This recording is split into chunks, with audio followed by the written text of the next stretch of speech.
Hai, bertemu kembali dalam mata pelajaran Bahasa Melayu tahun 4 bersama Cikgu Farah. Masih lagi berada dalam tema kemasyarakatan, tetapi kita berada dalam unit 2, prihatinnya kita. Tajuk pada minggu ini, terima kasih Cikgu, kita lakukan bersama-sama. Jom kita belajar. Standard pembelajaran pada minggu ini 1.1.2 mendengar, memahami dan memberikan respon terhadap ujaran yang terdapat dalam situasi yang tidak formal. Yang kedua, 2.2.1 membaca dan memahami bahan grafik daripada multimedia untuk membuat gambaran. Dan yang ketiga, 3.2.2 menghasilkan jawapan pemahaman berdasarkan soalan bertumpu dan bercapah secara kritis dan kreatif. Objektif pembelajaran pada minggu ini, pada akhir pengajaran dan pembelajaran, murid dapat yang pertama, memberikan respon terhadap ujaran yang terdapat dalam situasi tidak formal berdasarkan gambar dan dialog dengan betul. Yang kedua, membaca dan memahami bahan untuk melengkapkan peta pokok betul sekurang-kurangnya 5 daripada 8 maklumat. Dan objektif yang ketiga, menulis jawapan pemahaman berdasarkan teks dengan betul sekurang-kurangnya 3 daripada 5 soalan. Seterusnya, kriteria kejayaan, murid akan dianggap berjaya sekiranya dapat yang pertama, mendengar dan memahami ujaran dialog, seterusnya melengkapkan dialog dengan menghasilkan ayat respon, dan seterusnya membaca dan memahami teks, dan yang keempat, melengkapkan peta pokok berdasarkan teks, dan yang terakhir sekali, menjawab soalan pemahaman berdasarkan teks. Seperti biasa, ada 3 aktiviti yang kita akan jalankan pada hari ini. Yang pertama, mendengar dan memahami dialog untuk menghasilkan ayat respon. Aktiviti kedua, membaca dan memahami teks serta melengkapkan peta pokok berdasarkan teks. Dan yang terakhir sekali, menjawab soalan pemahaman berdasarkan teks. Baiklah, kita mulakan dengan aktiviti yang pertama iaitu mendengar dan memahami dialog untuk menghasilkan ayat respon. Bagi aktiviti yang pertama, murid-murid hendaklah merujuk buku teks muka surat 7 yang bertajuk Prihatinnya Kita. Dalam muka surat 7 ini terdapat dialog dan juga terdapat gambar ataupun grafik yang kita akan lihat selepas ini. Baiklah, kita akan membacakan dialog yang terdapat dalam teks muka surat 7. Bagi memudahkan murid-murid menyemak dialog yang cikgu bacakan, jadi di sini cikgu akan labelkan nombor pada dialog ni, nombor 1, 2, 3 dan 4. Dan keempat ni dialog ni ada ruangan kosong di sini. Nanti nombor 4 ni yang kita akan cari jawapan yang sesuai. Ya. Okey, baik. Kita baca sama-sama. Terima kasih, Cikgu. Hadif menghadiri majlis penyampaian bantuan persekolahan di sekolah. Dialog yang pertama. Wah, baguslah pihak sekolah dan Persatuan Ibu Bapa dan guru sekolah kita mengadakan majlis seperti ini. Ya, betul kata kamu. Masyarakat kita memang prihatin. Okey, dialog yang ketiga. Banyak juga sumbangan yang diberikan kepada murid-murid yang kurang bernasib baik. Siapakah yang menyumbangkannya? Okey, pada dialog yang ketiga ini terdapat soalan untuk dijawab pada dialog yang keempat. Inilah tugas yang murid-murid perlu fikirkan macam mana nak membuat respon. Ayat respon daripada bahan ataupun dialog yang sebelum ni dan juga grafik yang ada di bahagian belakang dialog ni. Baiklah, bagi kita melengkapkan dialog ataupun ruangan kosong pada ayat yang keempat ni, dialog yang keempat ni, sepatutnya seperti biasalah kalau kita berbual dengan orang, kita mesti dengar dulu apa soalan ataupun apa yang orang sebelum kita cakap. Baru kita boleh jawab soalan tu kan. Jadi di sini kita rujuk pada dialog yang ketiga. Okey, banyak juga sumbangan yang diberikan kepada murid-murid yang kurang bernasib baik. Siapakah yang menyumbangkannya? Di sini ada soalan yang diajukan kepada orang yang menjawab pada dialog yang keempat. Jadi di sini kata kunci yang utama di sini ialah siapakah. Siapa nikah ni merujukkan orang ataupun individu ataupun benda lah apa, siapa yang menyumbangkannya. Menyumbangkannya tu apa? Menyumbangkan bahan ataupun barang untuk program tadi. Ini ya. Sebab tu cikgu gariskan kata kunci di sini ya. Seterusnya, bagi mendapatkan jawapan untuk dialog yang keempat, kita haruslah merujuk pada bahan grafik dan juga ayat yang terdapat dalam dialog sebelum itu. Okey, bahan grafik, tadi soalan yang terdapat dalam dialog yang ketiga ialah siapakah penyumbang. Jadi siapa ni merujuk orang ataupun individu. Di sini kamu lihat ataupun kita sama-sama lihat dekat bahagian grafik ni ada tulisan yang berbunyi terima kasih para penderma PIBG. Maksudnya di sini penderma ni ialah orang yang menyumbangkan, orang yang memberi. Maknanya jawapan kepada soalan tadi ialah siapa penderma tu ialah PIBG. Okey, PIBG tu apa? Di sini ada maksud PIBG, Persatuan Ibu Bapa dan Guru Sekolah. Okey.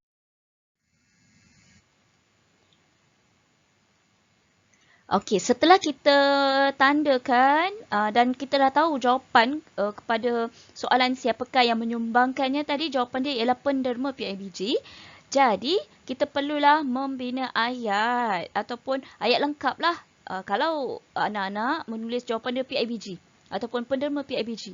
Itu sahaja perkataan yang kamu tulis, jawapan tu kurang tepat. Jawapan tu betul tetapi dari segi ayatnya kurang tepat. Jadi anak-anak perlu membina ayat yang lengkap lah. Contoh jawapannya ialah para penderma PIBG yang menyumbangkannya. Okey, ni yang pertama ni ayat yang paling ringkas. Dan yang kedua, ni contoh jawapan yang kedua ya. Para penderma Persatuan Ibu Bapa dan Guru Sekolah yang menyumbangkannya. Okey, yang jawapan yang kedua ni pun dianggap betul kira betul. Dan yang ketiga, ini jawapan yang paling panjang lah.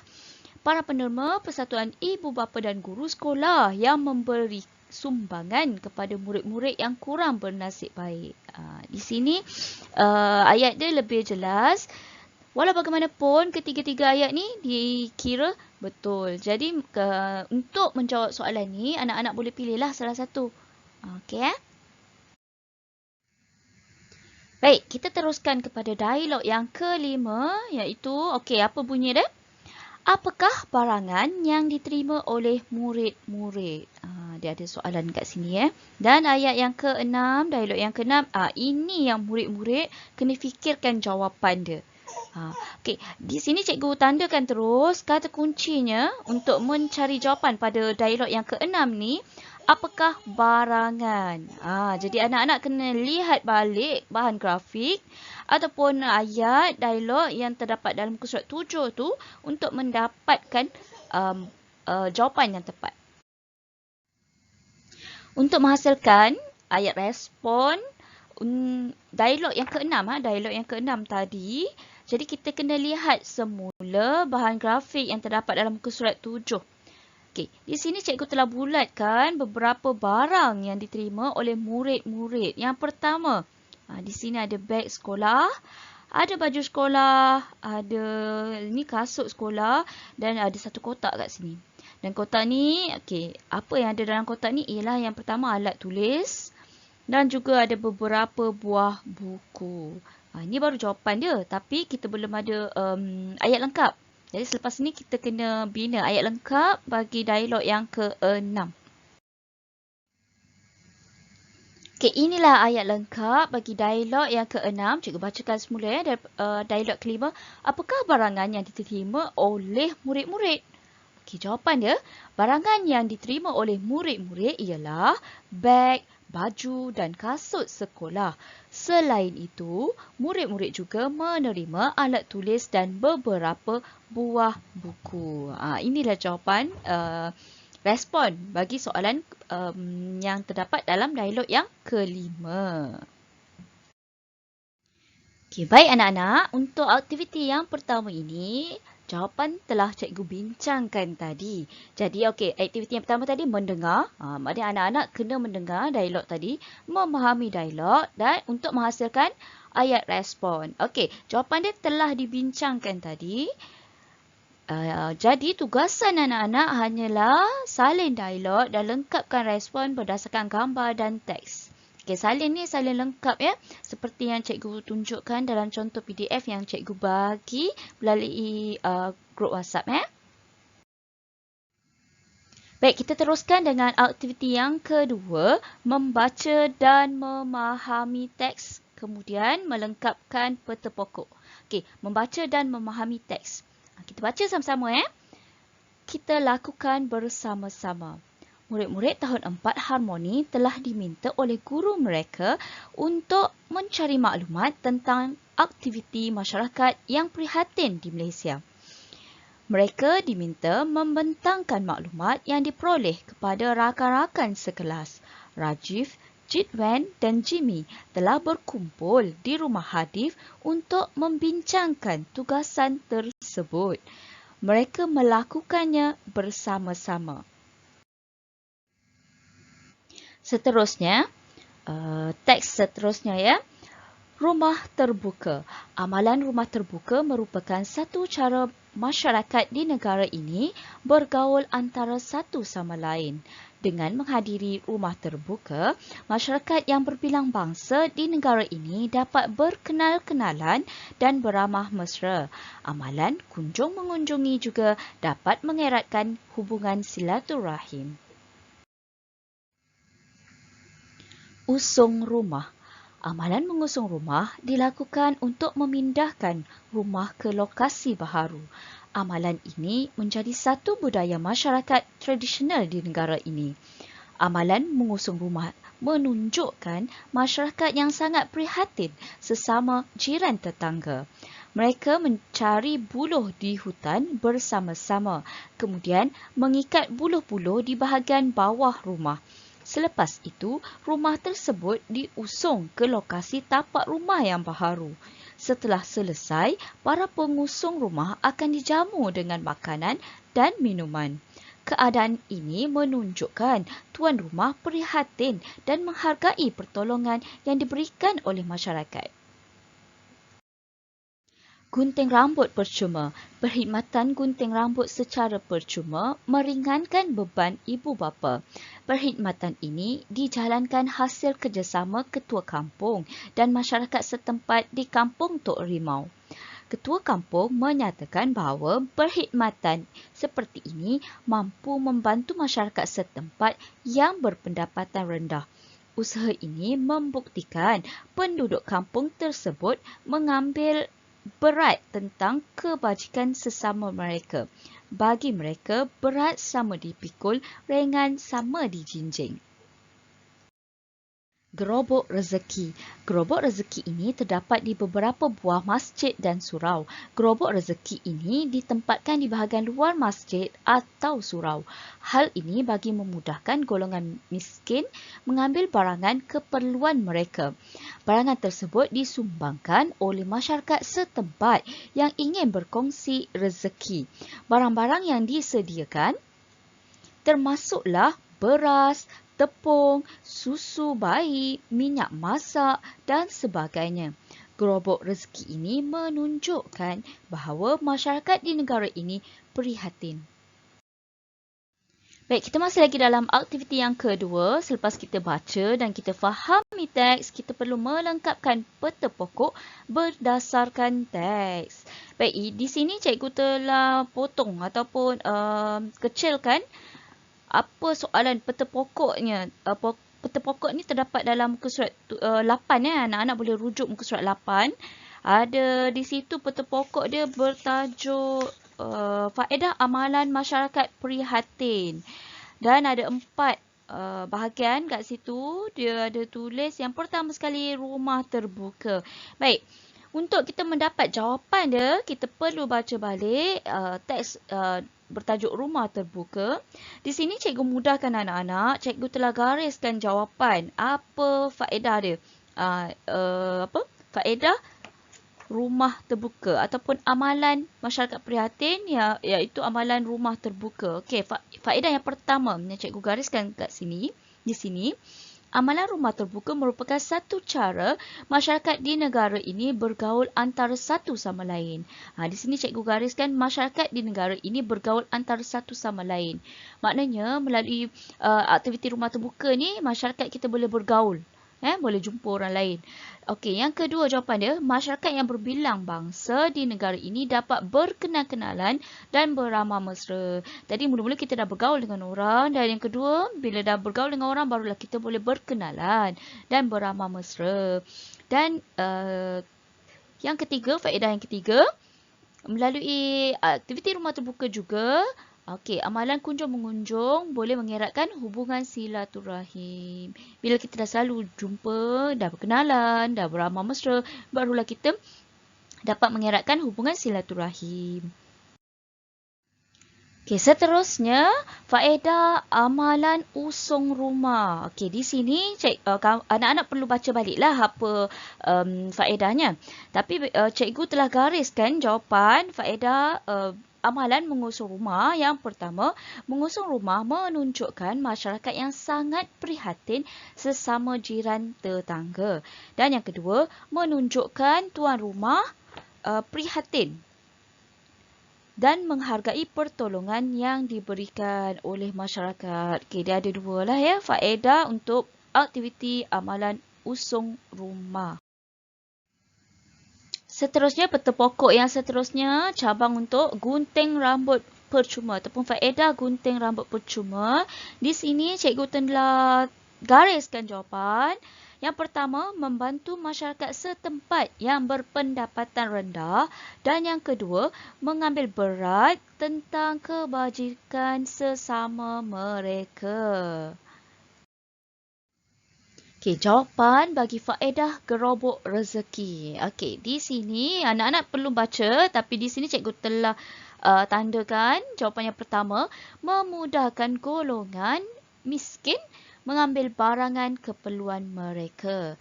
Dan yang kedua, menunjukkan bahawa masyarakat di negara ini prihatin. Baik, bagi aktiviti anak-anak, untuk melaksanakan aktiviti nombor 2, tadi kamu telah baca, kamu telah fahamkan teks. Untuk aktiviti bertulis, murid-murid perlulah melengkapkan peta pokok berdasarkan teks ni. Ni peta pokok dia. Salin semula rangka peta pokok ni dan tuliskan jawapan apa faedah dia. Tadi cikgu dah bincangkan, cikgu dah gariskan. Jadi lepas ni, tulis dalam buku anak-anak, tulis kembali apa faedahnya berdasarkan teks dan juga perbincangan tadi. Ini ialah contoh jawapan yang sepatutnya anak-anak buat dan salin semula dalam buku tulis masing-masing. Jawapan yang cikgu telah tulis ni, ayatnya telah diubah suailah mengikut kesesuaian. Sebab jawapan sebelum ni cikgu hanya gariskan, cikgu tak buat ayat lengkap. Ini contoh ayat lengkap dia. Faedah amalan masyarakat prihatin untuk rumah terbuka. Yang pertama, faedahnya masyarakat dapat bergaul antara satu sama lain. Yang kedua, masyarakat berbilang bangsa dapat berkenal-kenalan dan beramah mesra. Seterusnya, usung rumah. Yang pertama, masyarakat yang prihatin sesama jiran tetangga. Dan yang kedua, menghargai pertolongan yang diberikan. Seterusnya, gunting rambut percuma. Yang pertama, membantu masyarakat yang berpendapatan rendah. Dan yang kedua, mengambil berat tentang kebajikan sesama masyarakat. Baik. Seterusnya, gerobok rezeki. Yang pertama, memudahkan golongan miskin mengambil barangan keperluan. Dan yang kedua, menunjukkan masyarakat yang prihatin. Ini ialah aktiviti yang ketiga, iaitu menjawab soalan pemahaman berdasarkan teks. Untuk dengan cikgu sebenarnya lebih suka anak-anak salin semula soalan supaya anak-anak boleh meningkatkan kemahiran menulis anak-anak. Baik. Soalan dia cikgu bagi 5. Ini soalan dia. Apakah faedah amalan rumah terbuka? nyatakan dua faedah tersebut. Okey, di sini cikgu bagi ayat, cara nak jawab, tetapi jawapan dia kamu kena cari sendiri dalam teks. Contoh dua faedah amalan rumah terbuka ialah apa? Kena cari balik. Tadi kita dah senaraikan dalam peta pokok, jadi kamu tulis semula dalam jawapan pemahaman ini. Okey, soalan yang kedua, apakah tujuan amalan mengusung rumah dilakukan? Untuk soalan ni, cikgu bagi jawapannya tetapi tak lengkap. Jawapannya, tujuan amalan mengusung rumah dilakukan untuk apa? Kena fikir. Kena tengok balik teks. Baik, anak-anak, satu perkara yang cikgu nak ingatkan kamu ketika menjawab soalan pemahaman. Berdasarkan semakan cikgu hasil kerja murid sebelum ini, terdapat ramai lagi murid yang kurang mahir membina ayat ataupun menjawab soalan pemahaman. Okey. Sepatutnya menjawab soalan pemahaman, anak-anak perlu jawab dengan ayat yang lengkap dan juga menggunakan tanda baca yang betul. Contoh tanda baca kalau ayat yang pertama ni, contoh, ni ada perkataan tujuan di sini. Kalau T dia huruf kecil, sepatutnya markah untuk kamu jawab soalan pemahaman ni akan kurang markah dia. Kena huruf besar dan akhir ayat mesti ada nokta. Di sini cikgu tak letak nokta sebab ayatnya tak lengkap. Jadi bila kamu jawab soalan, pastikan mula ayat huruf besar, akhir ayat mesti ada nokta dan mesti jawab dengan menggunakan ayat yang lengkap.